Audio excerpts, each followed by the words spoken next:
Cédric Plantier, Geoffroy Catrice, bonjour. Bonjour. Comment financer son entreprise? Il y a deux façons, on va le voir séparément avec vous deux, avec deux interviews menées en parallèle. Tout d'abord, on va commencer avec vous, et notamment l'aspect bancaire des choses. Tout à fait. En sachant que au niveau du financement des sociétés, il y a deux grands types d'opérations, soit des opérations qui visent à réorganiser le capital de la société, soit des opérations qui sont plus des opérations de développement, notamment des opérations de croissance externe. Comment définir à proprement parler votre travail? Alors on parle chez Neuflize OBC d'ingénierie financière, dans d'autres établissements on parle souvent de financement structuré. Ça veut dire qu'en équipe avec un banquier corporate et son analyse crédit, nous allons travailler à étudier le métier de la société, son environnement, sa situation financière. Et après, nous allons travailler sur le business plan qui nous est communiqué pour voir si les cash flows prévisionnels de cette société doivent permettre de faire face au service de la dette sollicitée. Quelles sont vos modalités d'accompagnement finalement des chefs d'entreprise? Alors en fait, il y a dans les deux grands types d'opérations évoquées précédemment, pour les opérations qui ont trait au capital, soit on permet aux dirigeants de se reluer au capital de la société, donc avoir une participation supérieure, soit à l'inverse, on lui permet de se dégager des liquidités à l'occasion de l'entrée au capital, de l'entrée d'un investisseur, qu'il soit financier ou non. Et pour des opérations de développement, l'idée c'est vraiment d'accélérer celui-ci avec des opérations de croissance externe. Vous vouliez insister sur un prérequis en ce qui vous concerne?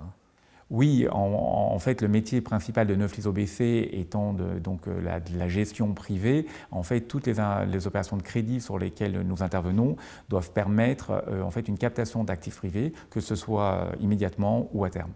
Quels sont les gros avantages de ce financement bancaire? En fait, j'en vois principalement deux. D'abord, le fait qu'il est non dilutif, c'est-à-dire qu'il n'aura aucun impact sur la répartition du capital de la société concernée, et son coût, en comparaison avec les autres financements que Geoffroy va évoquer tout à l'heure, où en fait on est sur des niveaux sensiblement inférieurs. Et éventuellement des limites quand même au système? Bien sûr. En fait, ce sont des financements qui sont en grande partie amortissables. Donc cela suppose que les cash flows récurrents de la société permettent de faire face au service d'une dette qui se rembourse chaque année. Et ces cash flows prévisionnels doivent également reposer sur l'observation de cash flows passés. On va acheter le futur, mais il faut qu'on puisse se reposer sur le passé. Et ce sont des dettes qui sont systématiquement encadrées dans leur montant. On a un multiple d'EBITDA maximal en fonction des métiers et aussi dans l'encadrement de la dette, que ce soit par des covenants financiers et par des clauses usuelles de type changement de contrôle ou limite d'investissement ou d'endettement supplémentaire. Alors à côté de ce financement bancaire dont vous vous occupez, il y a également d'autres façons donc, de trouver de l'argent pour les chefs d'entreprise. Ce sont lesquelles? Depuis quelques années, des financements en crédit complémentaires au financement bancaire sont apparus. Ils sont appelés les financements désintermédiés, c'est-à-dire qu'ils ne sont pas proposés par des banques sur leur bilan, mais ils sont proposés par des investisseurs privés qui servent les entrepreneurs avec leur épargne disponible. Donc ce sont les fonds de dette prêtés aux entreprises? Ce sont notamment les fonds de dette prêtés aux entreprises. Ça peut être également des investisseurs qui investissent en direct dans des entreprises sur la base effectivement d'une flexibilité qui peut être un peu supérieure au crédit bancaire sur des financements qui sont moins encadrés. Votre outil principal, pour vous, ce sont les obligations? Ça passe principalement par des obligations. Ça peut également prendre la forme de loans, de crédit, mais essentiellement l'obligation qui est un outil qui est très flexible pour l'entreprise et dont la principale caractéristique est de proposer un remboursement in fine, c'est-à-dire à la fin. Il n'y a pas d'amortissement du crédit pendant sa durée, ce qui permet de libérer les cash flows de l'entreprise pour financer sa croissance sans avoir à rembourser tous les ans une dette qui est au passif. On vient de voir les deux premières étapes. La troisième étape, finalement, c'est le capital développement.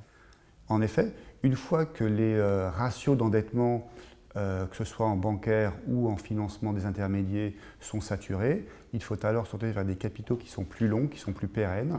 Et à ce moment-là, c'est du capital, ce sont des actions, ce qu'on appelle le private equity notamment, où là, il y a une grande source, une abondance de financement en France, que ce soit par des familles fortunées ou bien par des investisseurs institutionnels qui mettent leur épargne à très long terme à côté des entrepreneurs.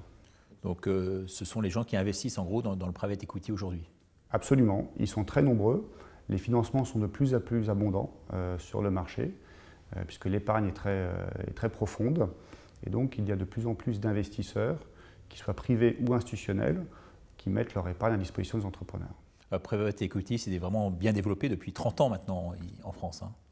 Le private equity existe depuis une trentaine d'années en France et maintenant est très développé. Là où les financements désintermédiés sont très récents, ils existent sur le marché américain depuis de nombreuses années. Il faut avoir en tête qu'aux États-Unis, 90% des financements d'entreprises sont faits sur les marchés, donc ils sont bien désintermédiés, à l'extérieur des banques.